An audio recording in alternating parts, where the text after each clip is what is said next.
Hi there. Continuing our series on combative concepts, previously we talked about Fairbairn's concepts or principles, artifice, force, vehemence and shock, and also the SAS principles, speed, aggression, surprise.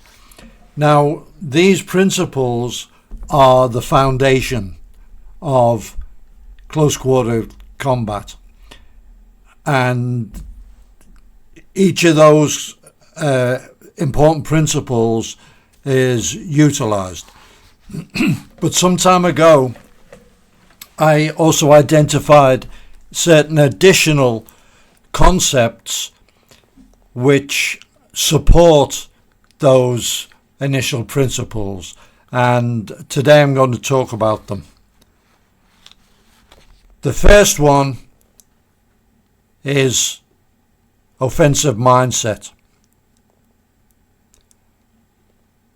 E.A. Sykes, when he was training special duties personnel during World War II, used to tell them, become attack-minded and dangerously so. He was trying to instill the importance of aggression directed as an attack, as a physical attack, whether it's unarmed or armed.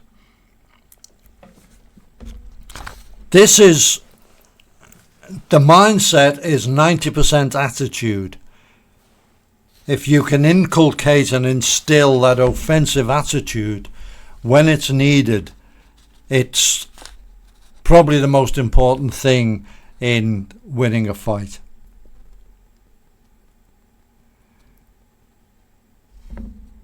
Preemptively attacking breaks the opponent's OODA loop. It puts him defensive, puts him on the back foot, which is what we want. We always say that defense is the art of losing slowly. At the end of the day, try to be offensive, think offensively. Decisions are made in advance and then the mental trigger is set. We've covered this in talking about situational awareness and the mindset elsewhere. This removes the necessity to think and plan and make decisions under stress, under the immediate stress of severe attack.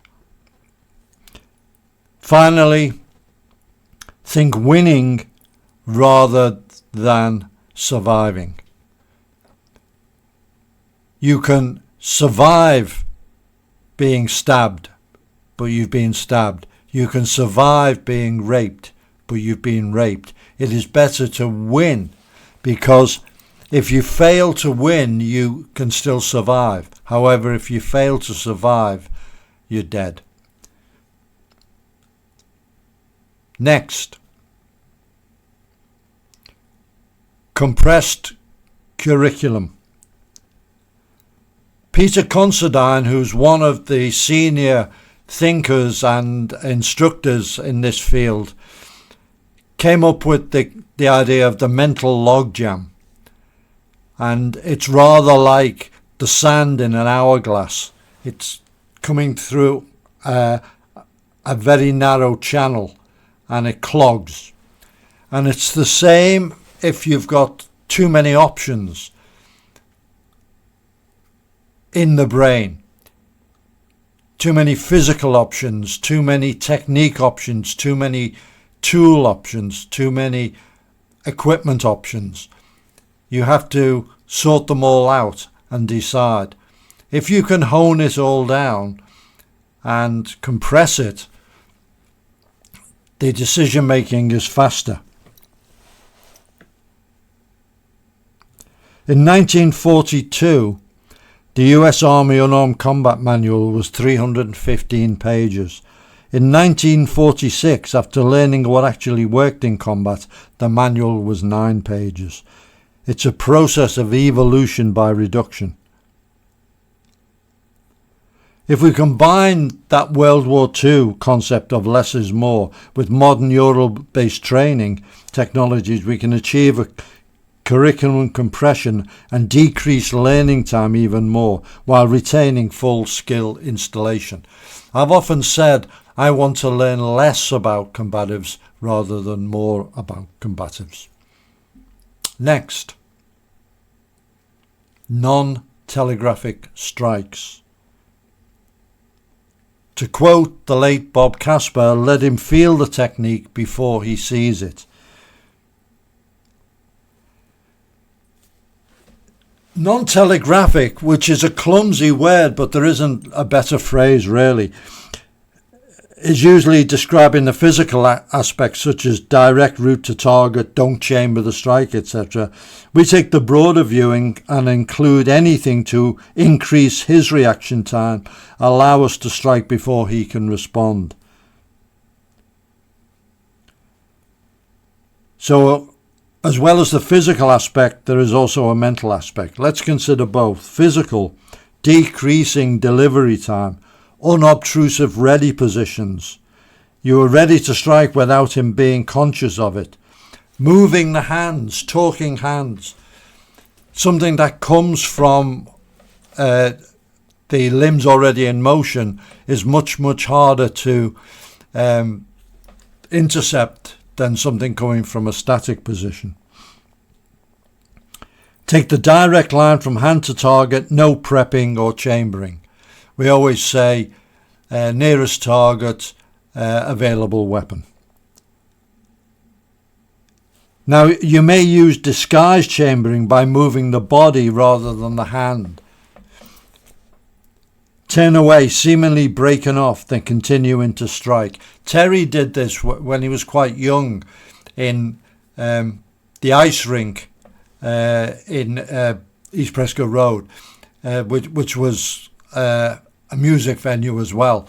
He went there to confront somebody who had attacked a family member, and he was talking to the guy, and then he pretended to turn away, kept on turning, and did an upward raking rear elbow.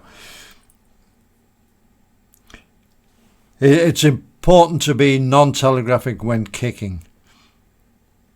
Now, the mental aspect to non-telegraphic, increasing his reaction time, engage the brain with question or a conundrum. Jeff Thompson's done a lot of material on this. Distract with a gesture, a glance, etc. A friend of mine I used to work with, his favourite ploy when he saw a situation that was gonna go violent, he'd say to the guy, okay, we'll get it on, but just wait for this copper to go past, looking over his shoulder, and the guy would invariably turn his head. As soon as he turned his head, he would clip him. Appear submissive, and also avoid target glance. This is combat indicators, which we're looking for in the adversary, but we must not give things away ourselves.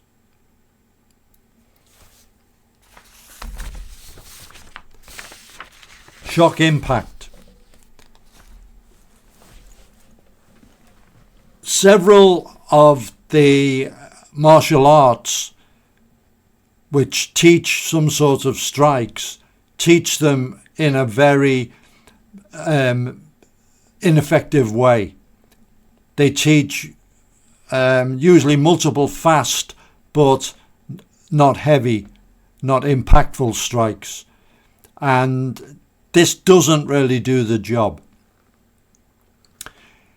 The whole idea is to deliver maximum impact and to put the man down. You want to the object of your strikes is unconsciousness. Take him out. Now, you do this by using body mechanics, and it's based on three things. The elements of impact are speed, weight or mass, and the tool, the hardness and shape of the weapon you're using, whether it's an empty hand, you form the appropriate weapon, focusing on small part of the elbow, for example, or with an actual weapon, an impact weapon, for example. So it's also a mental commitment, hitting with bad intentions. Rock him, shock him, knock him out. Every blow is designed to do that. No half-hearted strikes. If you're justified in striking, you're justified in striking with full power. If you're not justified in striking, don't hit. Don't give someone a tap or try to do something half-hearted, because all that does is switch him on. It induces adrenaline, and then you've got a real problem on your hand. Generic targeting.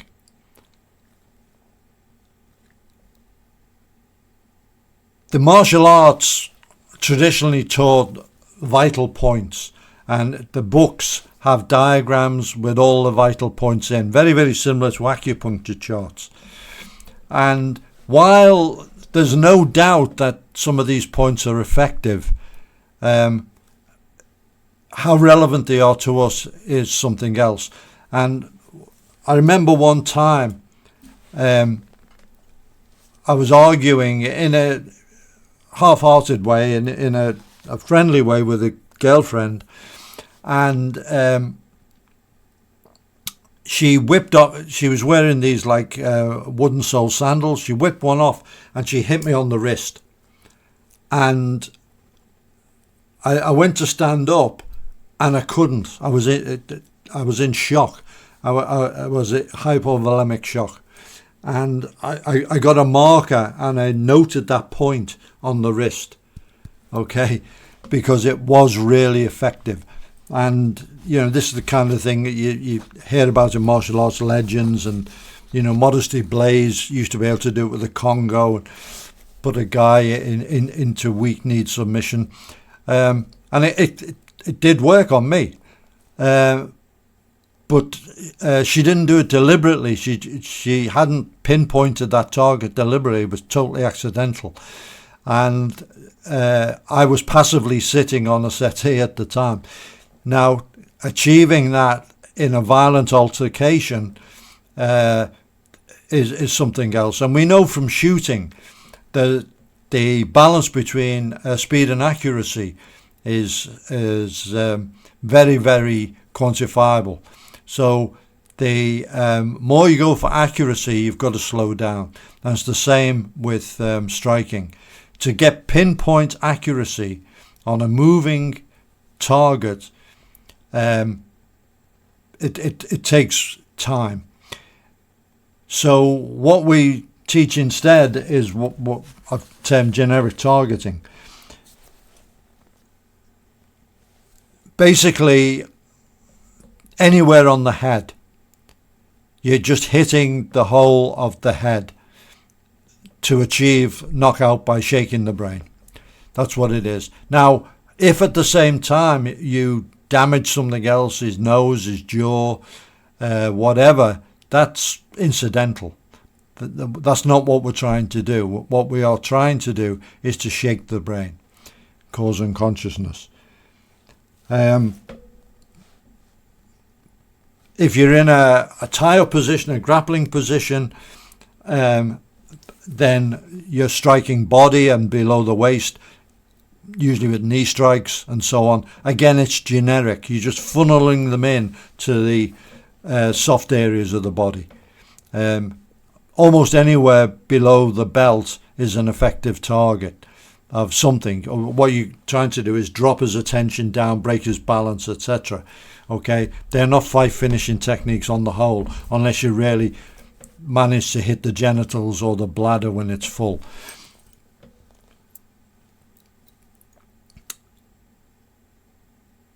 Forward drive. Movement. I mentioned in the generation of shock impact that mass or weight is important, and although you can't actually change your weight, you can practically change it by moving. Moving mass adds to impact. So it's either done by forward movement, what we call forward drive, the drop step, which we teach, or by just leaning in and committing your weight, or whatever you do, add that weight to it. Don't be on your back foot, literally or physically. Now, moving back is tactically unsound. You're moving into unknown territory. You can step on a bottle, or you can step over a curb and fall and things like that, or you can have an enemy behind you. Although sliding to the flank can be very, very good tactically, it's not always available. There might be a wall or furniture, crowds, whatever, but you can always move forward into the enemy. And by doing it, you're also adding to your impact.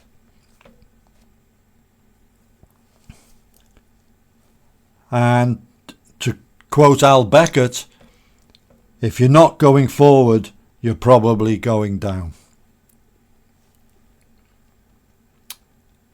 Intensity. Man among combat is raw, ferocious violence. You must amp up the intensity to win the fight. Bodyguards train for the 5-second fight for good reason. Train with this in mind. You should be totally drained after relatively few reps if you're performing with true total intensity. The 100-metre sprinter and the marathon runner both end up exhausted after the race, but the sprinter has expended his energy in a much shorter time with much more intensity. We need the intensity of the sprinter plus the will to keep going as long as it takes. Continuous attack. Every strike is delivered as a one-hit knockout, but we know from experience and from street reports that it can fail. Anything can fail. Bullets fail. So hit again and again until the man is down and out. Not pre-programmed combinations, which is like a roadmap, but finding your way through unknown territory, through forests and deserts, without a map, being able to respond, mental agility, seeing an opportunity. What I said before, nearest target available weapon, and then if that target is not available, if he puts his hands up, for example, being able to switch high line, low line, left, right, keep it going continually, overwhelm him until he's no longer a threat.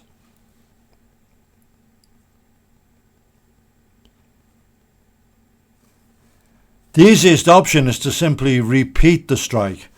Strike and then strike again. But often he will have covered up from the initial strike.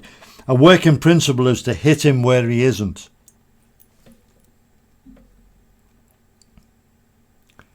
Finally, whatever it takes to win. Make up your mind that you're going to win. We don't start fights, but if we must fight, we must win. Be ruthless, be sneaky, be unorthodox, be flexible. Accept that you might get injured. Accept pain, accept fear, accept exhaustion. These are givens. Accept them and win the fight no matter what happens. A friend of mine was a senior agent on a specialist team, and he gave me their coin, their team coin, and the team mascot was the honey badger, the ratel. And I asked him why, and he directed me to some videos on YouTube of the honey badger in action. It's a small animal, but it will fight anything. It fights lions, it'll fight buffalo, and it attacks. It embodies a lot of the principles we're talking about. Continuous attack. when it attacks, it keeps going. It's fierce. It's got the offensive mindset. And it's the epitome of doing whatever it takes. Its system can resist poison. And it'll fight multiple enemies. And it's clever, it's wily, it uses artifice. And we used it on one of the international t-shirts. And the honey badger really sums up what we're talking about here. So that's it. They're the principles. There are others you could probably come up with. They're the ones I came up with for our use, and hope you find them of use.